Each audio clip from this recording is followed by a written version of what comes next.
салом бинандагони азиз. барномаи навбатии ривоят ё ҳақиқат аст пешниҳоди шумо аз телевизиони сайёҳӣ ба оҳаноҳои мардумӣ. айни ҳол мо қарор дорем дар яке аз мавзеъҳои зебо, диданӣ, ҷолиб ва пурасрори ноҳияи Шамсиддин Шоҳин кӯҳи Имом Аскарӣ. тибқи ривоятҳои шунида ин кӯҳ кӯҳи мӯъҷизаҳост. бо мо бошед, бо ҳам мебинем ки аз ривоятҳои шунида то ҳақиқати ҳол чӣ гуна роҳ аст. бо мо бошед.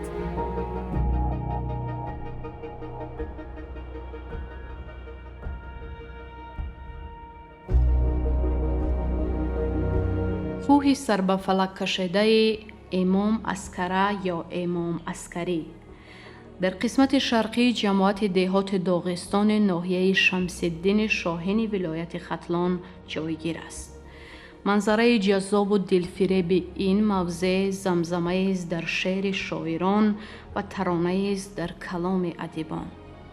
табиати фараҳбахш, чашмаҳои шифобахш ва гулу гиёҳҳои даъвобахши ин макон садсолаҳо боз диққати мардумро ба худ ҷалб намуда, бобати пайдоиши ин кӯҳ ва чашмаҳои шифобахши он дар байни мардум чандин қиссаву ривоятҳоро ба бор овардааст.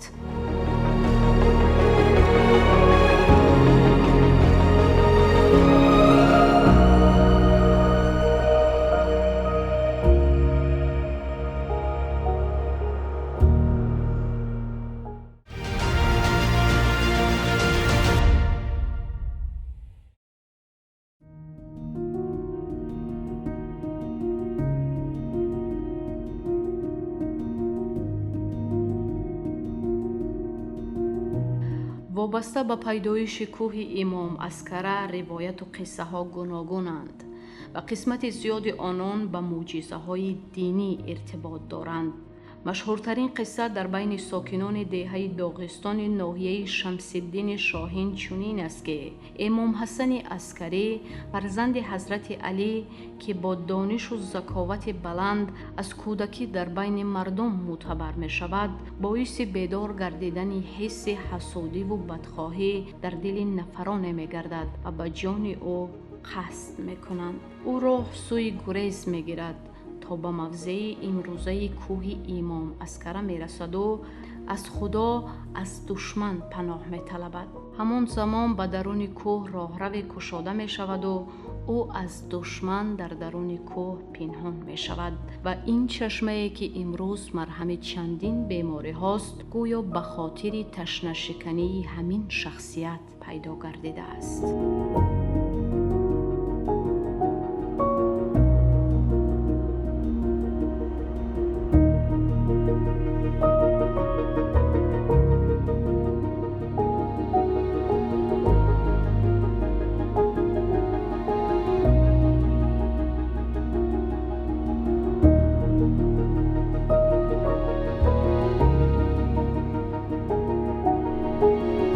барости дар ноҳияи Шӯрободи собиқ, имрӯз ноҳияи Шамсиддин Шоҳин мавзеъҳои таърихие бисёр ҳаст ки аз дидани онҳо инсоният ба ваҷ меояд ва ҳатто дар сохташон ангушти ҳайрат мегазад. яке аз чунин ёдгориҳои таърихӣ ки мо имрӯз дар подомани истодаем, ин мазори ҳазрати имом Аскарист. акун аз аввал аз охир мо медонем ки мардум барои зиёрати ин хоки поки ин мазор ҳамеша меоянд. аз тамоми ҳатто ҳамсӯҳбат шудем бо ҷолибкаш ва қавли ин аз хориҷи кишвар, аз мамлакатҳои дуру наздик меоянд, зиёрат мекунанд ва сохти ина мебинанд. аҷоиб мешаванд ки чӣ гуна сохта шудааст. ина инсон сохта наметавонад. ин ба андешаи ман дасти поки ҳазрати худованд аст. ин табиатро бо чунин зебогиаш офаридааст ки инсон аз ҳамин бинаду кайфият барад ва худро эҳсос кунад ки чӣ қудрат дорад. кӯҳи Имом Аскараҷон дар байни мардуми деҳа бо номҳои гуногун گفته می شود. امام اسکر جان میگن، کوی امام اسکر میگن، کوی چلوگ میگن. درباره تاریخ این کوه که از در بلندی تقریبا 3000 متر از سطح بر جایگیر است، نقل روایت‌های گوناگون در بین مردم خیلی زیاد است. نقل میکنن که گویا امام اسکر جان، امام عسکری با پدرش حضرت علی جنگ میکند نافهمیده. بعد که میفهمد که پدرش است، از این خیلی پشیمون میشود و برای پناه بردن، برای شرم داشتن از پدرش به این موضع میاد و در داخل این موضع این قصه ها رو ما از پدرمون، از بابامون، از مستفیدان دیها سالها وقتی که ما خودتر بودیم درباره این کوی امام اسکر جان نقل روایت میکردن. در کتاب 14 اختر کتابناک آورده است فرزند حضرت علی نقی الخدایی سال 232 هجری در مدینه تولد شده. مادرش سوسن یا سیلی میگه، اویلش نرگس، فرزندش حضرت امام مهدی. 29 سال عمر دیده، 13 سالش در مدینه گذشته، 10 سال عمرش در شهر سومیرو عراق، 5 سال 8 ماهش دوره امامت شد. سن 29 سالگیش در زهرش داده در خدمت سومیرو عراق. میگه همین موضوعی که خود خدمت استادگی همین با نام حضرت امام عسکری معروف و مشهور است. ای تمام دولت ها همینجا میمون قبول میکنم. انا خلاصه که میمونای ای دور نزدیک میآیند، همین نواکی سیاح ها آمدن، انا امورا آورده بودیم دیدن، انا ای شویتساریا، ای ایران، ای افغانستان، ای ازبکستان، بسیارتر ای مردم ازبکستان سمرقند به خورو میآیند، بسیارتر. بعد چچنی هم آمدن همین نو، انا گذشته رفتن. ما گفتم که وقتی که دربارش نقل میکنن همین از همون خطا نکنم اگر متاسم همون خلیفه دوره است، نسبت نبیره های حضرت پیغمبر نبیره هاش حسی بدبینی داشت، نفرت داشت. اینها مجبور شدن که یعنی بعد کشتن حضرت حسن حسین همون اولاد اینها مجبور شدن که به کوهستان هجرت کنن، زیرا که کوهستان مکانی است که مردم از دشمنانش سختی اکنون از دشمنانش حفظ میکنند. برای همین اومدن اینجا زیارت کردن و روایت میکردن که یا در همین گورستانی که در اینجا مرقد این آدم خواب است، زیر راه زمینی باشد، میرفته باشد با طرف کولاب، شهر کولاب که در پای نمان استاده است، میرفته است طرفی لنگر، اینجا یک شخصیت های بزرگ که دیگر خواب است، یا به همه جا علاقه داشته باشند.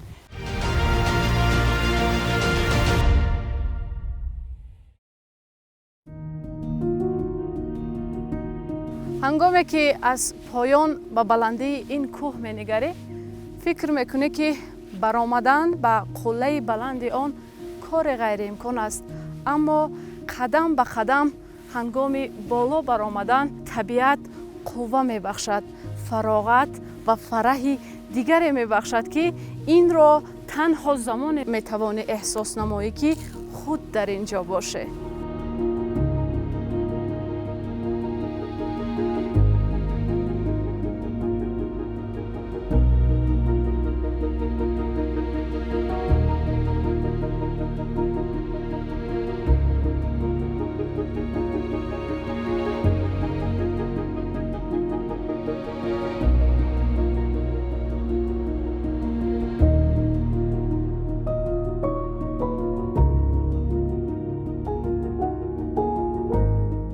بنابر روایت‌های شنیده در قلعه کوه امام عسکری در بلندی 3000 متر از سطح بحر در درون کوه در چقوری 72 متر چشمه وجود دارد که دعوابخش همه درد هاست و زمانی بوده است که از درون کوه آب جاری می گشته است و هنگام به زمین افتیدن شکل سنگ سفید را می گرفته است که مردم این محل آن را شیر اشتر می گفتند.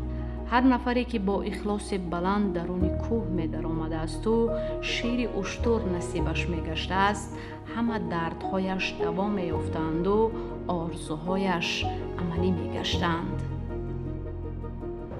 ما تقریباً سنی 10-12 سالگی دا برای تماشا کردن به مزار رفته بودیم با همراه رفیقانمون و در اون وقت با داخل همون جایی که مزار است یک سوراخی تخمینا 40-50 متر با اونجا در آمدیم. در اونجا چشمه بود از کوه میچکد و همون چشمه آبش سیراب میشود و همون ای کوه بعضی آبهای میچکن که زمین در افتیدن خوش میشن رنگ شیر شتر میگفتن و او بدن و در همون وقتی ما رفتیم در همون دوره یک سنگ کبوت هم بود نیم شکستگی نیمش بوندگی بود. اینجا را پاک میدارن مقدس میدارن و مکانی رمزی حضرت امام عسکری گفته میان زیارت میکنن. من گمان میکنم که این طرف خوبی دارد. مردم یکم میان با طبیعت زیبای همین ناحیه شمسنی شاوین شناس میشوند. تصور کنید که در بلندی 3000 متر از بر چنین یک سوفاکوی بزرگترین در آسیای میانه است. در همین داخل سوفاکو مرقد این بزرگوار است و در طرف چپ ما و شما اینجورا در گذشته ها مسجد میگفتند که این انسانیت ساخته نمیتواند یا که همون در تاریخ به معنای سمچ کافتن است.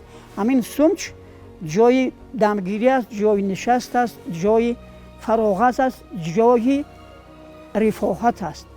و خط پایانتر ما و شما شاهد بدیم که در مسافه تقریبا 72 متر در آمدیم و آن معجزه هایی که در اونجا هست اونها رو با چشم خود دیدیم و ما دعوت میسازیم که همین مردم بیاین از نزدیک اینجا را ببینن و خلاصه برارن و یک کیفیت عجیب با خود بگیرند و از گیاهای شفابخشش از آبهای زلال و پاکش بنوشند، از گیاهای شفابخشش تبابت بیابند.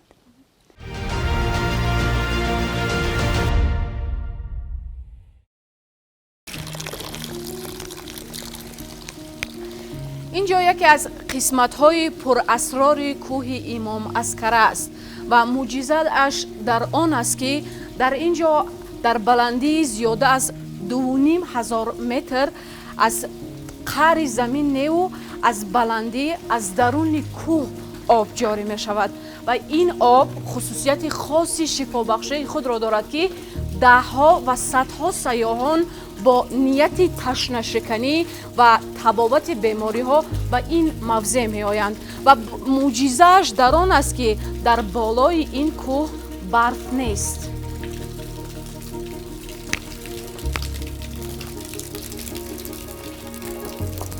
دوره جشنواره حضرت امام اعظم بود ای عربستان یک شیخ عرب 58 ستم مدینه در جای درس می‌بودگیش بود.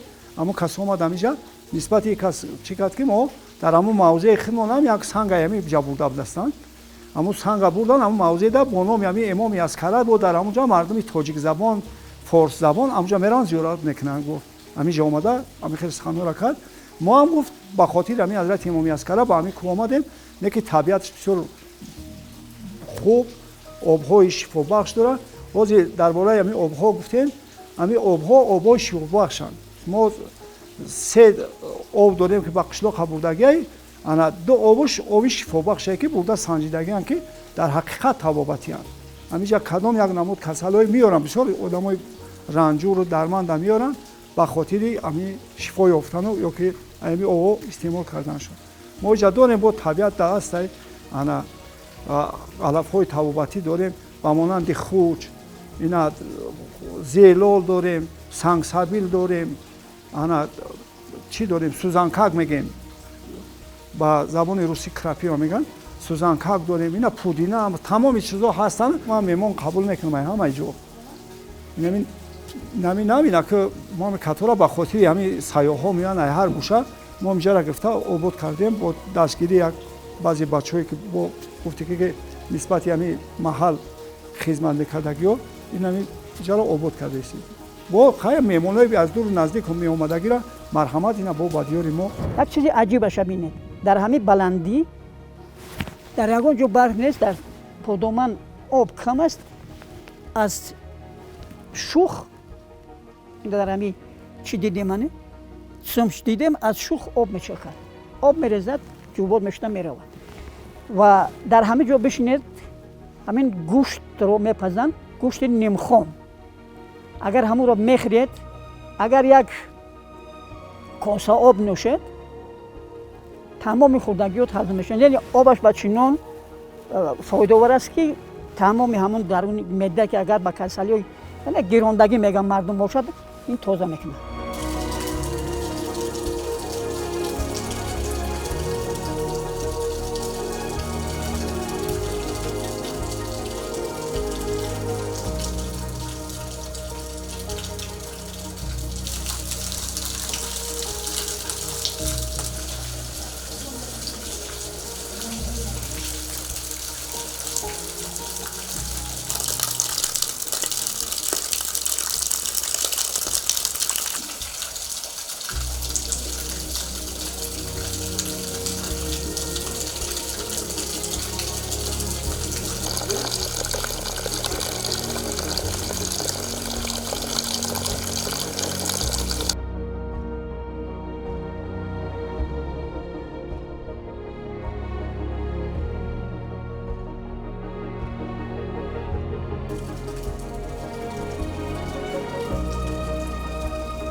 طبق روایت های شنیده این مکانی هست که راه سوی درون کوه امام مسکره میبرد.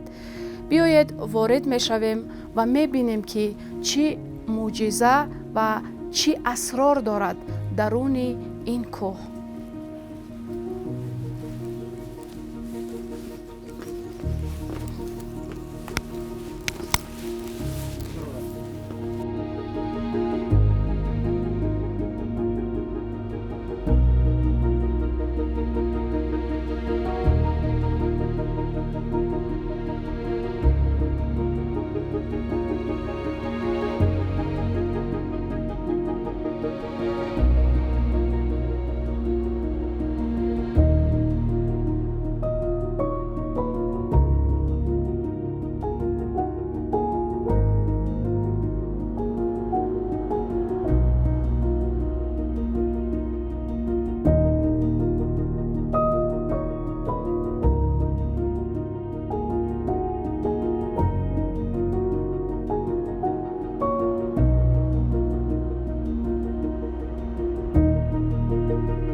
پس از 3 متر درون کوه همه جا تاریک.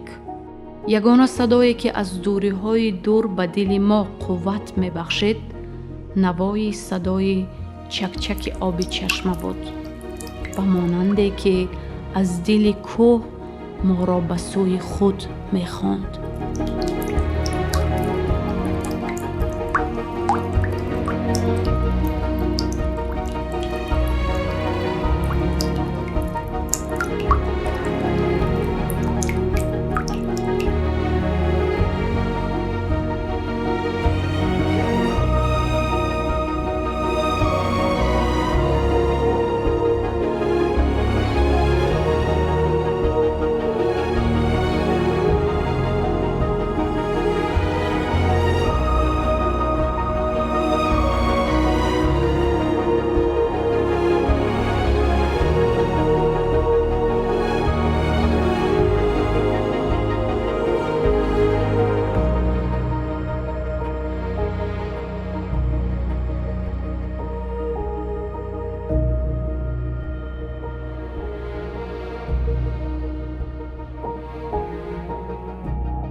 бинандагони азиз, мо дар масофаи 72 метр даруни кӯҳи имом Аскара даромадем ва асрори кӯҳ дар он будааст ки тибқи ривоятҳои шунида замонҳое будааст ки вақте ки аз қаъри кӯҳ ба замин об мечакид, ӯ ба санги сафеде табдил меёфт ки дар байни мардум ҳамчун шири уштур машҳур буд. Садҳо нафар ва эътиқодмандон маҳз бо ният ва ормонҳои зиёде вориди ин кӯҳ мешуданд. Аз ин чашмае ки ба гуфти мардум хусусияти хоси шифобахшӣ дорад, нӯш мекарданд, об бо худ мебурданд ва аз ҳамон санг бо нияти амалишавии орзуҳо бо худ мебурданд. Ва мо омадем дар ин ҷо дар ҳақиқат пур аз санги сафед аст.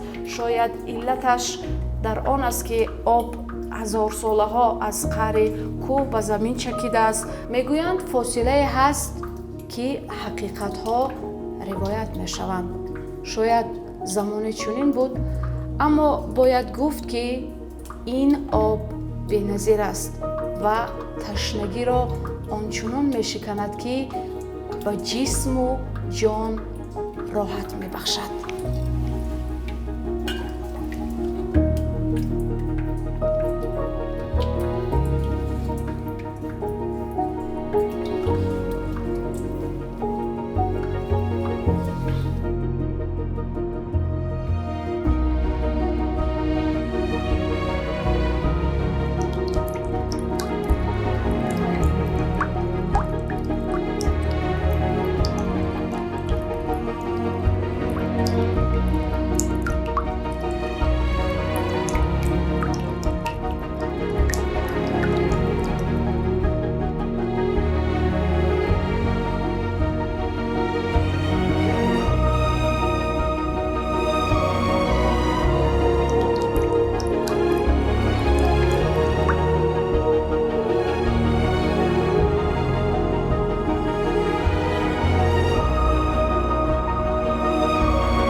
дар ҳама давру замон барои муайяннамоии ҳақиқати ривоятҳо тадқиқотҳои илмӣ гузаронида мешаванду дар асоси рӯйдодҳои таърихиву табиӣ аҳли илм нуқтаи назарашро баён менамояд.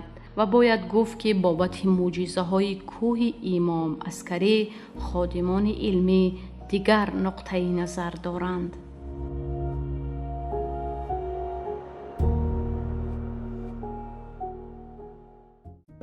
аслан он мавзеъе ки имрӯз ҳамчун мавзеъи имом Аскара шинохта мешавад хеле машҳур аст, ҳам аз ҷиҳати ривоятӣ ва ҳам аз ҷиҳати таърихӣ, зеро ки худи он мавзеъе ки имрӯзҳо имом Аскара номида мешавад, ин пеш аз ҳама як ёдгории таърихӣ аст ва дар қисмати ғарбии ҳамин кӯҳи имом Аскара дар ин ҷо ёдгориҳои бостонӣ ва асримонагӣ хеле зиёд кашф шуданд. аз он ҷо мо ҳам чанд сол дар ин ҷо таҳқиқотҳои бостоншиносӣ ва سکه‌شناسی گذراندیم. این روایت ها خیلی خوب است. البته را چخیلی گفتیم وابسته از شرایط گئولوژی، هم روندهایی که در گئولوژی اگزوگنی، اندوگنی و روندهایی که بیوسته در روی زمین برگزار، یعنی که روی میدیم و اون روندهایی است که در داخل زمین به عمل می آیند. این پیدایش این غارها اگر از جهت علمی گوییم اینها قبط‌های کربناتی به زبان روسی ایزیسنیک در میدن اونهایی که به زودی وقتی که آب داخل میشد محلول شده از در جا باید کشیده میره. پیدایش همین غارها به زبان روسی پیشیر یا که کرست ابرازوانی میگویند همین است. و آهسته آهسته که از بالا قبط‌های آبدار رکسنگ‌ها هستند، گیل‌ها هستند، یکتاش مثلا آب گذراندن میمونه، دیگرش آب میگذراند، همون قبط‌های کربناتی را شسته میبرند آهسته آهسته. انا همین گونه مثلا غارهای زیبا پیدا میشود. چند مراتبه که ما در موضع امام عسکری مخصوصا در قسمت غربی آن ما حفریات‌ها گذراندیم. در اینجا ما بازیافت‌های منسوب به دوره‌های گوناگون را یافتیم. و گپ در این است که خود قسمت پایانی موضع امام عسکری در بین مردم با نام اسکیکولاب هم مشهور است. اینا در بعضی موردها به شکل نادرست این را اسکیکولاب میگویند. شکل درستش اسکیکولاب است. چطوری که مثلا ما اسکندر کول میگویم، یعنی کولی که در بلندی است، یا که دهه اسکادر دارنامه عینی اسکا یعنی جای بلندی. این واژه قدیمه سعودی و باختری است که معناش یک جای بلندی را میگن، آنچه که در بلندی جایگیر است. اسکیکولاب یعنی کلابی که در بلندی جایگیر است، معناش همین است. اگر اینو به شرط ازبکی اسکیو گیم هم باز کلاب قدیمه می شود. و در وقت حفریات‌ها از طرف آلمان و همچنین از طرف ساکنان این موضع قسمت پایانی امام عسکری گفتیم که یادگاری‌های منسوب به دوره‌های گوناگون یافت می شود. و خود همین موضع کوی امام عسکری از شهر بربر سر کرده تا دهه بادامتو و از دهه بادامتو تا نزدیکی دهه‌های آب خیره موضع سر بند میگویم. در اینجا همین جایی که قدابه‌های آب است، در اینجا یادگاری‌های خیلی قدیمه موجود است. مثلا پایانتر از همین قسمت جنوبی غربی کوی امام عسکری گویم از موضع سر بند مثلا سکه‌های یافت شدند که این سکه‌ها به دوره هخامنشیان منسوب هستند که این به عصر 6 پیش از میلاد منسوب است. خود باز از گئولوژی منظرهای زیادی هست که همین آب‌ها از بالا چکیده از دو طرف از دو جانب استلاگمید میگویند به زبان علمی مینرالوژی سنگ‌ها پیدا میشود. یکتاشون از پایان به بالا حرکت میکنن، هر گونه همون خرد یعنی که شکل رو پیدا میگیره. قسم دیگرش از بالا نمونه سفید میشن، زرد میشن، از ترکیب خیمیایی خود هم محلول وابسته است که هر گونه شکل شماعی رو میگیرند. از روی شنیدم منطقه‌ای که شما گفتید امام عسکری همین خیلی منطقه جایگیر است. همین خیلی منطقه جایگیر است. خیلی ممکن یگان شخصای آبرومند دینی همونجا گذاشته جایگیر باشند و یگان روایت گفته باشند و از مردم از یک نسل به نسل دیگر گذشته است و این تازه ادامه دارد. نه که از جهت گئولوژی اثباتش همین است که این البته روندهای گئولوژی که همه روزه در گوییم که حرکتند و حاضر مینرال و وجودی هست و دیگر روندها ادامه دارد، این اثبات علمیش همین است. اما با از نزدیک دیدن و مثلا با آموختن این دیگر است، نه که در عموم همه منطقه‌های تاجیکستان اون غارهایی هستند و اون دیگر میگیم که یادگاری‌های طبیعی تاریخی آموخته شدن، اونهایی که هستند و ابراز عقیده هم هستند. در برابر این باز منطقه‌هایی که بسیار مشکل گذار هستند، آموخته نشدند، این گونه مثلا یادگاری‌های تاریخی موجودند که این البته وظیفه نسلی آینده می باشد. شخصا من خودم 3 سال پس 4 سال پس با زیارت این جای تاریخی می روم. از اون چیزی که ما سالهای پنجم آخر سالهای پنجم زدیم نام نشان نمانده است. کتاب هم نیستن، سنگ هم نیست. اون وقتا سالهای پنجم شستم آدمای زیاد از تمام گوشه و کنار رسپوبلیکا، از رسپوبلیک ازبکستان، قزاقستان، قرقیزستان آدم ها می آمدن زیارت میکنن، گشته میرفتن. خیلی اساساً اینجا بسیار جای تماشابین، جای دلفریب، جایی که هست که با یک بار اگر با اونجا برای آرزوی دوباره دیدن اون میکنی. این جای اصلا سیاحی است.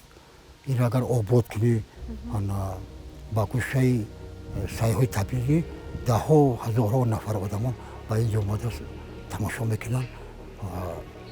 یک گوشه زیبا منظره تاجیکستان خواهد شد. از نقطه نظر علمی ما همین را گفتنی هستیم که حاضر ببینید که چقدر ترقیات پیش رفته است. ما چقدر محصولات ساختمانی داریم. ببینید که بعضی محصولات هست که وابسته به همون ترکیبشون وقتی که ما ساختمان استفاده داریم در سخت میشن، بعضیشون دیر سوس میشن، یعنی که برای هر گونه شکل دادن. این هم همون است، یعنی که اون ترکیب شیمیایی اصلا که از کلسیم است، کربنات که هست و از قبطهای بالای شسته آورده می شود با آب یک جا در درون خیلی محلول برای که آب داره. وقتی که ما با بیرون میاریم خواهیم نخواهیم در گرمی آفتاب و شکلش تماما دیگر می شود، آب می رود. این همین است. اما با وقتی که از نزدیک دیدن اینا با تجربه گذاریدن البته را با معلومات های زیاد گرفتن ممکن است. این همین است، یعنی که کلسیم که کربنات میبینیم مخصوص همین خاصیت ها رو به خود دارا است. و ما میدونیم که حتی در یک سنگ اگر اودیکه گیریم همه قریب که همه الیمنت های شیمیایی که دیمیتری ایوانوویچ مندلیف در جدول خود جای داده است قریب که وجود دارد. هر یک منطقه یا هر یک همون روندی که هست حتی ترکیب آبویی که در ترجمه چقدر بسیار است، از آن همون یک الیمنت یا که دو الیمنت یک جمع شده پیوستگی حاصل میکنه و هم خاصیت فیزیک شیمیاییش دیگر میشود، هم رنگش هم بویش.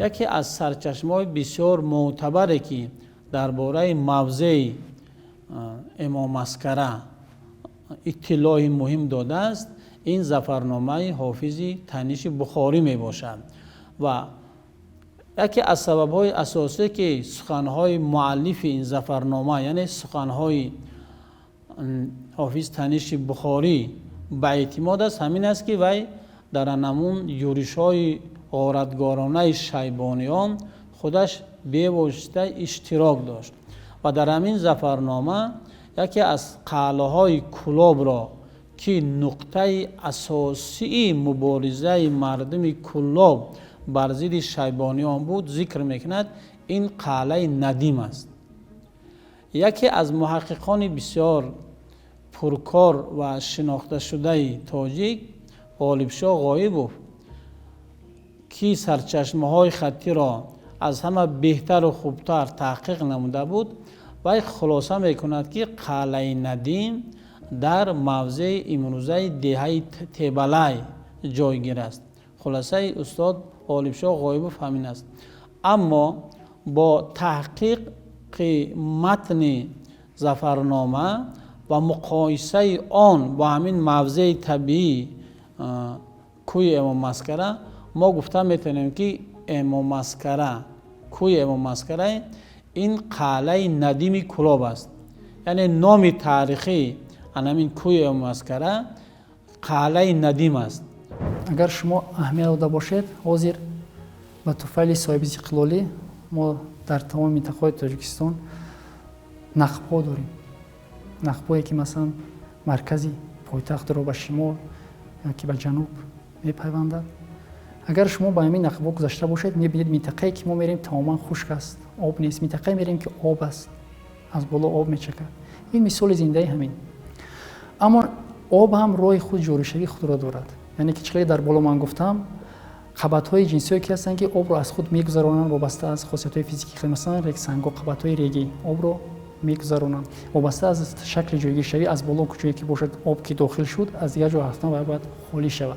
اون قبط‌هایی است که آب نمیگذارن قبط‌های گل‌ها آب نگاه می‌دارن تا یک مثلا منطقه و مدت معین تا منطقه‌ای که باید یگام جای برآمد نداشته باشد.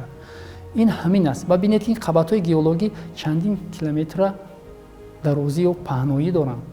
در نظر ما خیلی مترات میکنه از دیگر جایی هست که از اونجا منشأ آب میگیرند. بعدا تاجیکستان ما در منطقه کوهسار جایگیر است. در اینجا روندهای گئولوژی خیلی فعالند. ما مثلا به زبان روسی разрыв میگویند. разрывные нарушения یعنی کفیش‌ها هستند. کفیش‌ها هستند که آب رو از یک جا به یک جای دیگر به واسطه همین کفیش‌ها سوراخ‌ها انتقال داده میشه. مثال ببینید که در تاجیکستان چقدر چشم‌ها بسیارند. بعضیشون خنک، بعضیشون گرم. معجزه طبیعت. لیکن از جهت علمی اساس نمیشه که از چقورتر بارد آب چی میشود؟ البته گرم میشود. ترکیب مینرال کشتی گرم میشود. البته همین است. در ظفرنامه جایگیرشوی قلعه ندیم ذکر شده است و گفته است که این قلعه ندیم چند دروازه دارد و یکی از دروازه‌هاش دروازه چارسو است و چارسو امروزه ناحیه مومن آباد است. و در این اثر مهم در این سرچشمه علمی ذکر می‌گردد که قلعه ندیم از قسمت شرقی متصل به کوه است و در قلعه ندیم دیوال‌های خیلی بلند دارد و همچنین در قسمت گویم جنوبی غربیش انجیرکان جایگیر است که امروز هم انجیرکان در همین قسمت جایگیر است. همچنین در اینجا قدابه‌های دشت امام ذکر می‌گردد و یک نکته که بسیار مهم است و در یک قسم همین قلعه ندیم یک ژرفا است. گویم که یک موری است که توسط همین ژرفا آدمان داخل همین کوه میشوند و در وقتی که داخل کوه میشوند در اونجا باز این یک جا وسیع‌تر میشود توسعه می‌یابد و در اینجا روایت ها همین است که میگویند که در اینجا همون جسد امام مسکره به خاک سپرده شده است که اصلا این خیلی نیست. یعنی که در همین سرچشمه خطی در ظفرنامه جایگیرشوی قلعه ندیم بسیار خوب ذکر شده است. ما گفته میتوانیم که همین قلعه ندیم در عصر 16 در امروزه موضع کوه امام مسکره جایگیر بود. از طبیعت معلوم است. ببینید که بعضی سالها در تاجیکستان وقتی باران نمیشود چقدر مردم زراعتکار در تشویش میمونند. و ببینید که در حال تیرما اون چشمهایی که در سالهایی که بارانگری بودند خشک نمیشدند در سالهای مثلا که باران کم میشود بارشات اتمسفری کمش خشک میشوند. یعنی که اون آب‌هایی که ما میدونیم در تمام منطقه غذاگیری دارند. از بارشات اتمسفری غذا میگیرند. از اون منطقه‌های بلند که ما داریم مثلا آبشوی ترمه‌ها، پیریخ‌ها سرچشمه میگیرند و با پایان رفته از یک جای معین البته خالی میشوند. این خود گردش آب در طبیعت است. بعضی جایی است که مثلا پیریخ ندارد. یعنی که سرچشمه‌های کوهی نیست. همه وابسته پوره از بارشات اتمسفری وابستگی دارند. چخیلی که با گفتیم از خاصیت همون فیزیک شیمیایی خود همون قبط‌ها آب‌ها پالایش می‌یابند. از یک منطقه جمع می‌شوند در یک منطقه خروج که خالی می‌شوند. این گردش آب در طبیعت روندهای طبیعی است که دائما در گردش است و اون حقیقتی که بعضا روایت‌های دینی هم هست در این مسئله که فکرهای خودشون دارن. اما در تاجیکستان ما که هم یعنی که در منطقه بلندی است از بارشات اتمسفری کوههای بلندی ما سخت وابستگی دارد. وقتی بارشات زیاد شد در پایان البته سیرابی می شود، چشمه ها خشک نمی شوند. آب خاصیت آب همین است. از یک منطقه به منطقه دیگه انتقال می یابد و اون شکلی که دارد بوق می شود با قبط بالایی اتمسفری از اونجا با شکل باران به زمین. این گردش طبیعت است. روایت ها وقتی که مردم میبافد اینجا مزار رمزی گفته بودم در بالا یکی یک چیزی نازکی مردم است. ما حق و حقوقی نداریم که با طور نازکی مردمی که باور دارند اینجور میان زیارت میکنند و دم میگیرند در حقش دعای نیک میکنند ناخون بزنیم. وقتی که ناخون بزنید به همون طور نازک انسانیت این فایده خوبی ندارد. اکنون اصل تاریخیش اصل علمیش اون است که در اونجا وفات کرده است. ببینید ما در همین ناحیه شوراباد مزار امام جعفر صادق داریم. حالا اون که در مدینه مدفون است.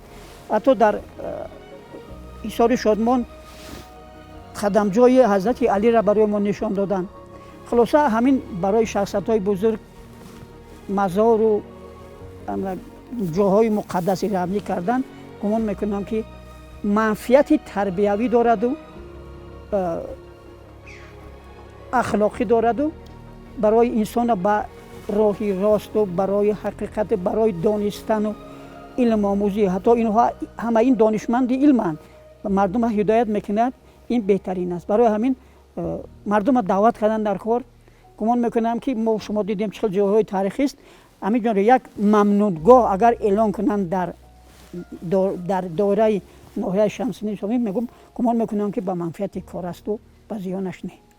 و در وقتی کشت و کار در اینجا ساکنان همین دهه شهر بربر در اینجا ظرف و پارهای بسیار را کشف میکنند و از همه زیاد از این موضع ظرف پاره و سکه ها زیاد میشوند و قدیمترین سکه هایی که تا امروز از این موضع از قسمت پایانی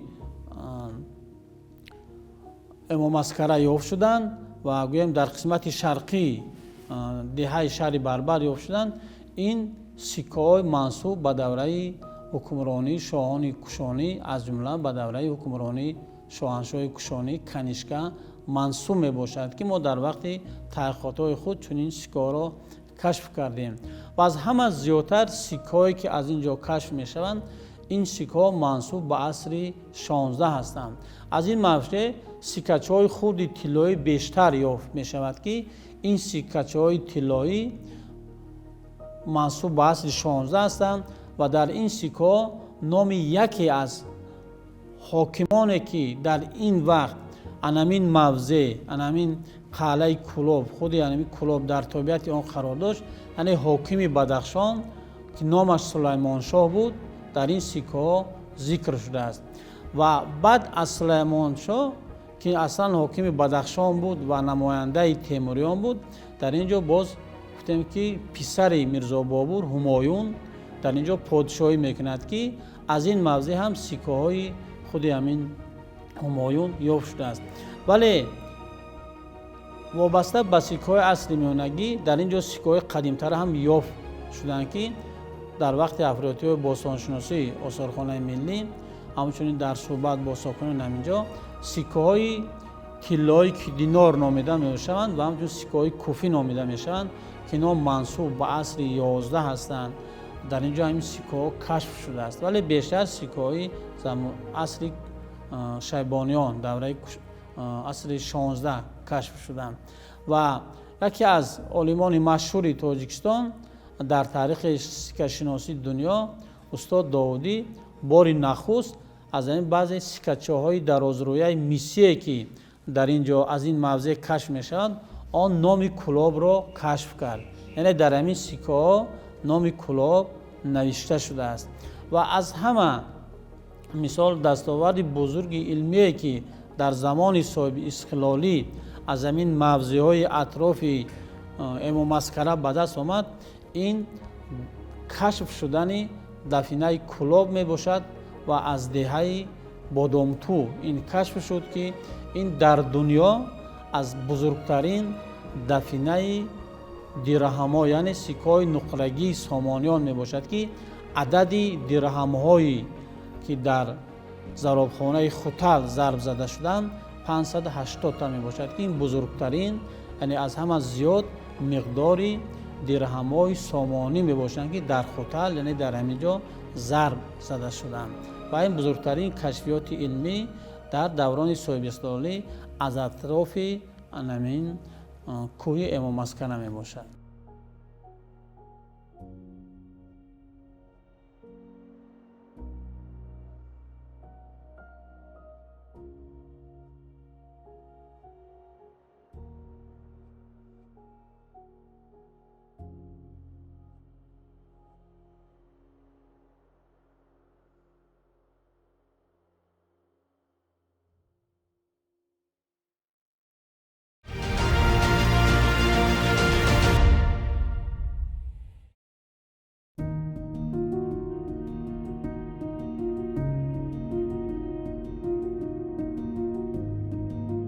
بهر پاسداری و حفظ مکانهای زیبای طبیعی و تاریخی بودن روایت‌ها خیلی خوب است، زیرا احترام آدمان را بهر پاسداری و حفظ طبیعت زیبای وطن زیاد می‌نمایند و شهرت آن را افزونتر می‌گردانند. اما بهر معرفی مکانهای باستانی و طبیعی وطن در سطح بین المللی شرح علمی خیلی مهم است. بنابر گفته خادمان علم تاریخ، در اساس حفریات باستانشناسان از حدود کوه امام عسکری چندین آلات و سکه های تاریخی بی‌نظیر پیدا گردیدند که به دوره سلاله هخامنشیان و کوشانیان منسوب می باشند که این گواهی از مکان تاریخی بودن این موضع را می دهد. و پس از کشف نمودن شهر قدیمه ایسک کولاب که در جماعت دهات داغستان در نزدیکی کوه امام عسکری یافت شده است،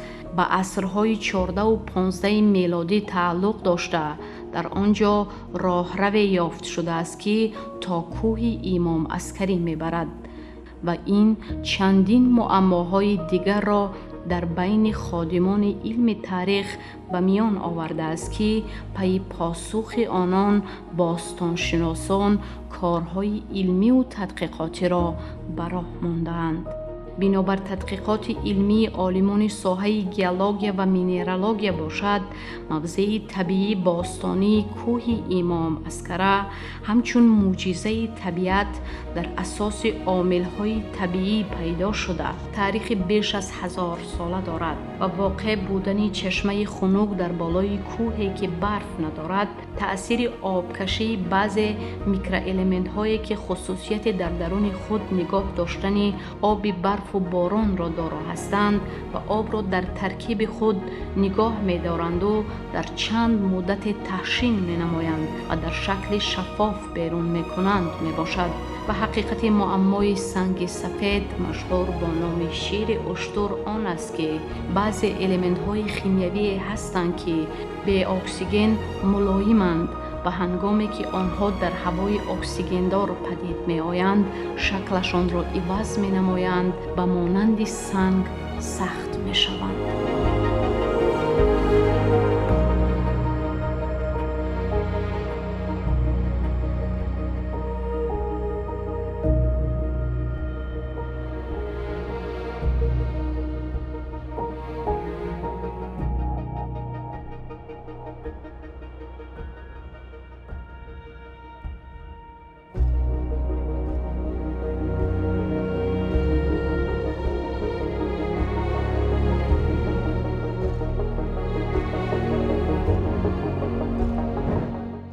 و راستی پس از آن همه دیده و مشاهده ها خلاصه انیق وابسته به روایت های این کوه برآوردن خیلی مشکل است و یگانه چیزی که در اینجا ما دریافتیم آن است که طبیعت ناتکرار دارد و هر یک نفر را می باید به اینجا بیاید، شنود، ببیند و خود خلاصه برآورد که روایت های این موضع حقیقت دارند یا نه.